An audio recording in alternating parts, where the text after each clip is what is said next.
They say it's Houston. We have a problem. Nah. How about Houston's defense is going to give you a problem? Danielle Hunter has signed a 2-year contract with the Houston Texans to return home. Worth $48 million guaranteed, 51 if he reaches some incentives.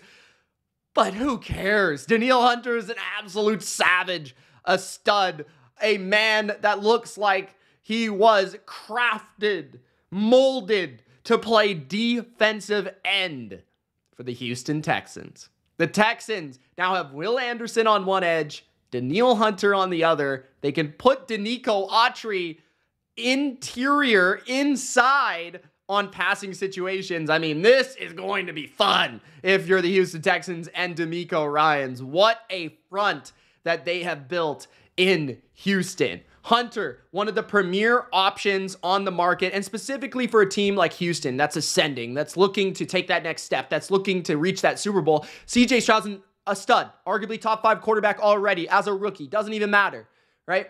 Offense is looking pretty good. You just signed Joe Mixon. I talked about that.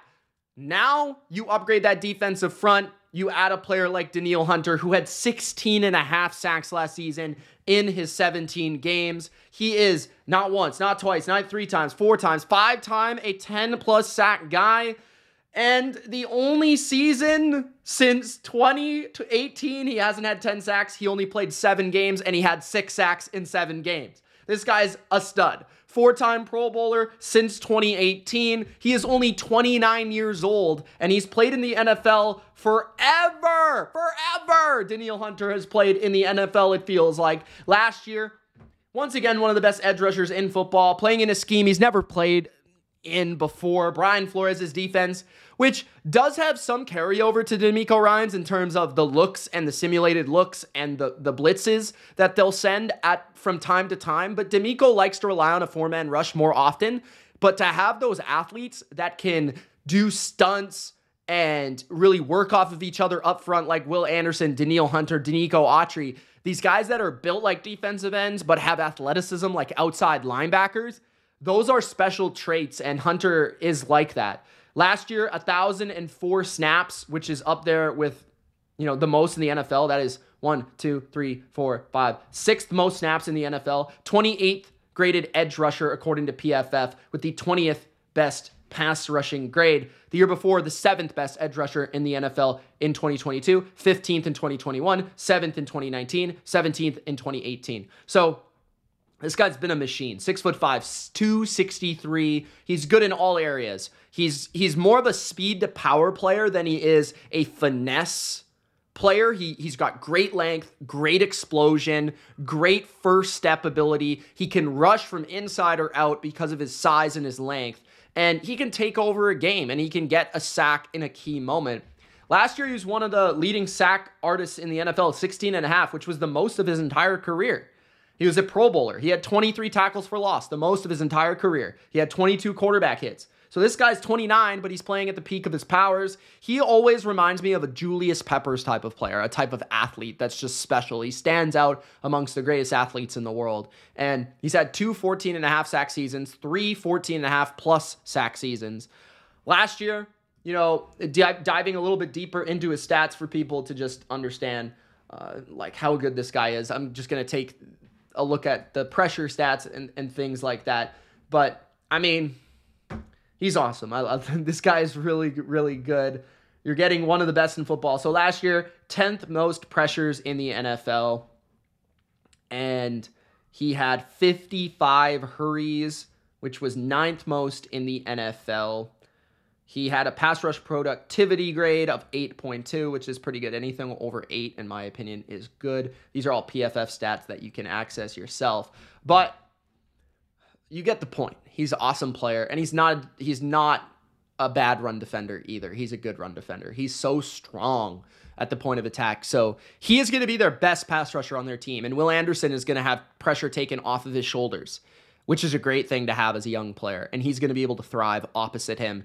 And then to have Denico Autry as an 11.5 sack guy be a rotation player or be a chess piece where he's at his best, that's what you love to see. So Hopefully they can continue to work on the interior part of the defensive line, because I think that might be the area where maybe they're at their weakest. Malik Collins is pretty good, and they did sign Fatukasi, which I forgot about for a second here, but he's okay. I guess they've got their one, their two. They could still use some depth there, but cornerback would really be where I was looking. If I could add like a Stephon Gilmore, Xavier Howard on the outside, you added Azeez Al-Shaair to go with Christian Harris. This is going to be an elite defense. On paper, it's elite. It's got good coaching. So if they can find a number 2 corner, I think Desmond King's a solid nickel. I think they'll be in really good shape. And then, of course, you've got CJ Stroud on offense, Bobby Slowick calling plays, Tank Dell's back, Nico Collins is there, a great left tackle, Joe Mixon. I'm excited for the Texans. This is going to be a contender in 2024. Danielle Hunter is a Texan. Big money. The Houston Texans have found their running back. Joe Mixon has been traded to the Texans from the Cincinnati Bengals, and he is just the running back to help the Texans get over the top offensively. This is an offense that stems from the Shanahan tree, led by Bobby Slowick's play calling and CJ Stroud. This is an offense that wants to operate an inside and outside zone, that wants to be able to run play action, run the football 20 times, to establish the run, to be able to have effective, explosive pass plays. They're not always about the most efficient runs, but that the defense must respect it. And with Joe Mixon, he has the type of incredible vision, which is his best trait in his game, along with his quick feet to be able to maneuver and find the right hole within the zone running concept to be able to maximize all rushes in a way that Devin Singletary could not. Devin Singletary was a fine running back for the Houston Texans last year. Don't get me wrong, but Joe Mixon is a great running back. Joe Mixon has been one of the best running backs in the NFL. He has not 1, not 2, 3, 4 1,000-yard seasons. He's been in the league 7 or 8 years. He's only 27 years old. This guy's only 27 years old. He's turning 28 in July. He's coming off an 1,000-yard season, and you might be a little bit nervous because the Bengals have released him, but that was mostly due to cap. That was mostly due to, okay, we got to figure out T. Higgins. We've got to do this. We've got to go DJ Reader. We've got to do that. And the Bengals did not like the situation they were in with, I guess, an aging running back that's had a few years with tread on his tires, and they want to get rid of him early before it's too late. But I don't think it's too late, because Joe Mixon, to me, looked better last year than he did the year before, which is an indication that I feel like his game has not gone anywhere. It's more just a matter of the surrounding.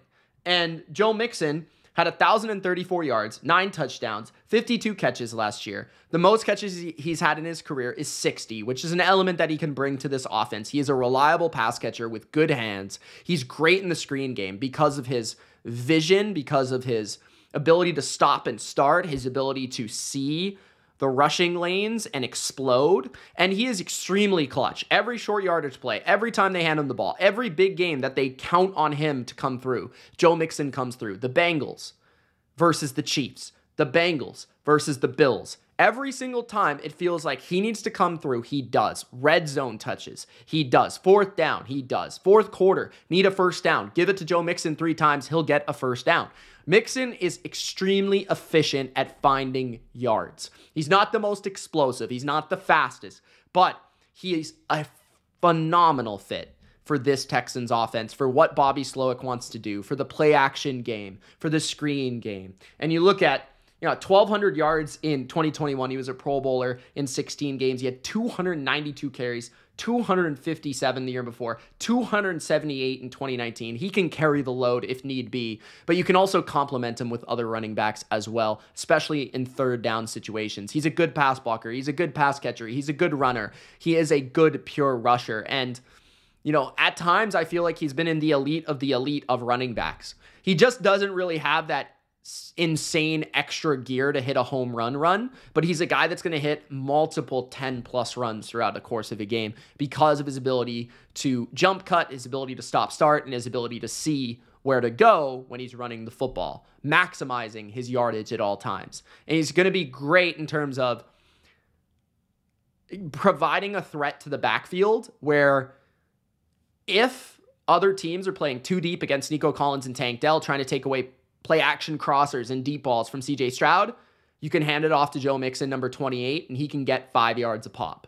So that's the difficulty. Now defenses are going to have to make a choice in a way that they didn't last year. And as long as they're blocking things up front fairly correctly, which Mixon's dealt with really bad offensive lines in the past, and he's played pretty well. So he's always dealt with that anyways, but he's a great player. Love Joe Mixon. Think he's going to be great for this locker room. He's experienced a playoff run before, going to a Super Bowl before, and he is a perfect fit for a zone running offense such as the Texans. So they land one of the best in football still. Joe Mixon is a Texan. The Houston Texans have had quite the eventful day when it comes to free agency, because many thought that the Houston Texans, including myself, would be after some of the biggest names in free agency, and maybe they still will. But they largely have stuck with the same plan under Nick Caserio. Find the underrated gems and pick them off the market and place them on our roster. Some of these signings I really like. Some of them I don't care for as much. But I also expected more out of the Houston Texans. I expected a Christian Wilkins signing. I expected a Danielle Hunter signing, who's still out on the market, by the way. I expected maybe a big splash on the offensive line or in the secondary, which could also still come, by the way. But the Houston Texans have let go of Jonathan Greenard and lost him. Devin Singletary is out. He is gone. No running back to replace him quite yet. Blake Cashman, an underrated player, is gone. So Texans fans must be feeling a bit depressed when it comes to that. But they also made some darn good moves today. And it's hard to say that they didn't do some good things. And that starts with signing veteran defensive lineman Denico Autry, formerly of the Titans, to a 2-year, $20 million deal that has $10.5 million guaranteed. I believe those are the figures. I'm going to double check because, quite frankly, I cannot believe my eyes when it comes to giving an individual, regardless of age, 2 years, $20 million for 11.5 sacks. That doesn't even make sense. It doesn't even make any sense. Okay? So it was initially reported as 2-year, $10 million deal, which is absolutely ridiculous. But it's 2 years, $20 million as far as I'm concerned. $10 million guaranteed. That is the guaranteed number.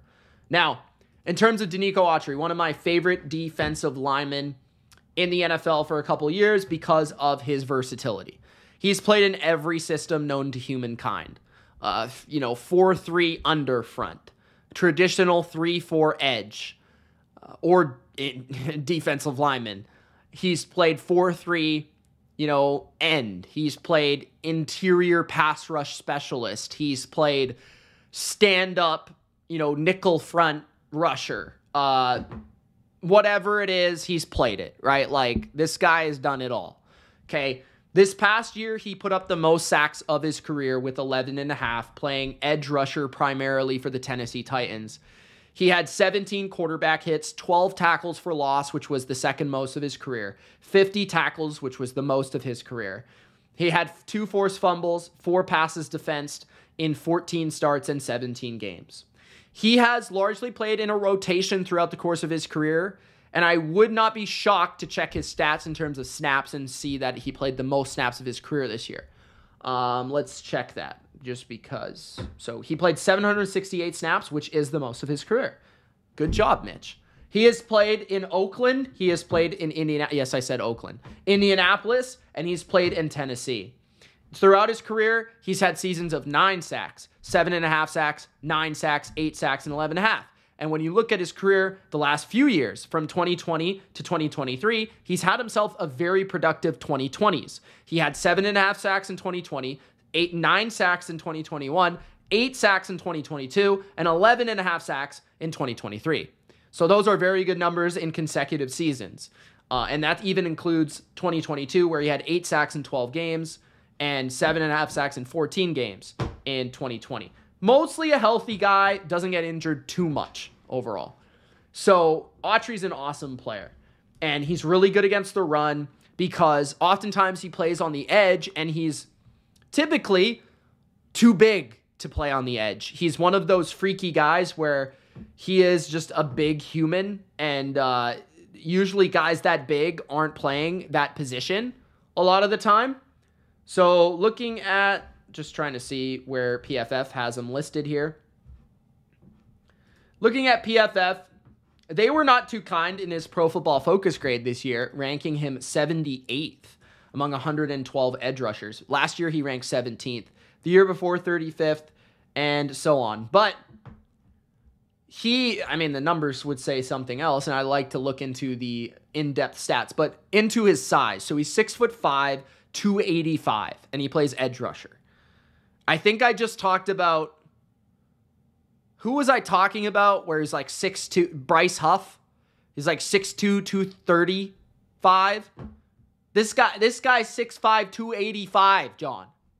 Okay? He's a beast. And you dive a little bit deeper, just for the Texans fans out there, because I like you so much, looking into the premium stats and his pass rushing productivity. Let's just check what they got him at. But it lessens the load. It lessens your conscience when you lose a Jonathan Greenard at 25 years old who put up 12.5 sacks, and you're able to sign a proven NFL veteran who's put up at least 7.5 sacks for like 4 or 5 years in a row, and you only got him for $20 million on a 2-year deal. Okay. But anyways, continuing with the stats. So, just to finish Denico off, help me out here, PFF. What do we got? So PFF has him listed, of course, under the Titans, jabronis. 53 pressures on the season, 5 hits, 36 hurries. So pretty good numbers. 53 pressures would rank him 30th in overall pressures last year. Where's Jonathan Greenard?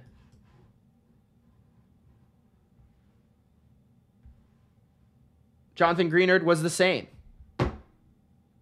Unless I'm looking at Jonathan Greenard's numbers. That is wild. Anyways, the next signing that the Texans made was a small one. They signed former first-round pick, high draft pick, cornerback Jeff Okudah. Played in Atlanta last year on a 1-year, $4.75 million deal, 2.5 guaranteed. Jeff Okudah actually played quite a bit last year. Nobody really noticed. But honestly, I've never been a Jeff Okudah fan. I wasn't in the draft. I'm not now. Despite him, I think he was a 3rd overall pick for the Lions once upon a time. He started 9 games for the Falcons last year. He started 15 for Detroit the year previous. He's not a bad player. He's a decent depth corner. He's better in zone than man. He doesn't run particularly well, but he's pretty good at the line of scrimmage, pretty physical, pretty good in zone. 94.6 passer rating allowed, 87.6 the year before. And yeah, I would call him like a CB4, a cornerback 4. You don't really want him starting, but like he can play if you need him to, and he's solid, and obviously has some things that people really like. And maybe DeMeco Ryans looked at him and said, hey, I really like this guy from the draft a few years ago. Maybe I can coach him up and he can be a really good player for us. That's possible, right? So you never know with that sort of stuff, but that's an interesting signing. Let me know what you guys think on that. Then they added Foley Fatukazi, one of the best names in the NFL. 1-year deal at defensive tackle. Big run stuffing force. That's what he is. I don't know if he's a replacement for Sheldon Rankins or what he is. He played in Jacksonville last year. He was a starter for them. I don't know if he's a replacement for Sheldon Rankins. Sheldon Rankins hasn't signed yet. But 60th in PFF grade last year, 415 snaps, run-stuffing machine. Let's check his stats. Played in New York before that, 6'4", 318. And actually, I would say this about him as well. He played better in New York than he did in Jacksonville, despite being a limited player in New York in terms of snaps. Like, if you look at his snaps, he played 40% snaps, 47% snaps in New York, and then he ended up playing, I guess about the same, but he was more of a starter in Jacksonville. But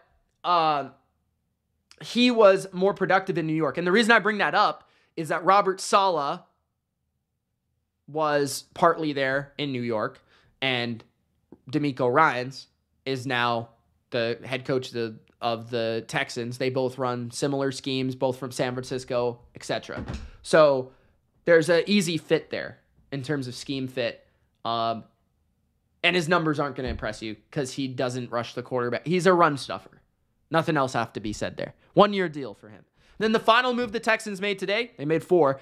Linebacker Azeez Al-Shaair, former 49er. 3-year deal, $34 million. Big fan of Azeez. He's one of the most underrated linebackers in football. He has been for a while. He was the Niners' 3rd linebacker for 3 or 4 years, and ultimately got his chance, his crack at a starting gig in Tennessee, and had his best season of his career. 17 games last year, 17 starts, 2 sacks, 163 tackles, which I don't know if that's like leading the league, but that is really good. And that's a lot. 4 passes defensed, 2 sacks, I said, and then a 97.4 passer rating allowed. In San Francisco, he has started quite a few games because of injuries and stuff like that, but 9 starts the year before that, 13 the year before that. 2021 looked to be a pretty good year for him. 1 interception, 2 sacks, 2 fumble recoveries, 102 tackles. But what I like about the player, he is fast. He's sideline to sideline. He is no nonsense. He hits you hard. He flies around. He makes your defense a lot faster. He makes your defense fast. And you got to love that about a linebacker. So, in classic 49er fashion. And then Denico, obviously will know him from San Francisco. Obviously knows his strengths, his weaknesses, what he can get away with. And he's a replacement for Blake Cashman and probably an upgrade over Blake Cashman. He was the 50th graded linebacker in football last year, according to PFF. 19th the year previous in Denico Ryans' defense. So, there you go. Texans.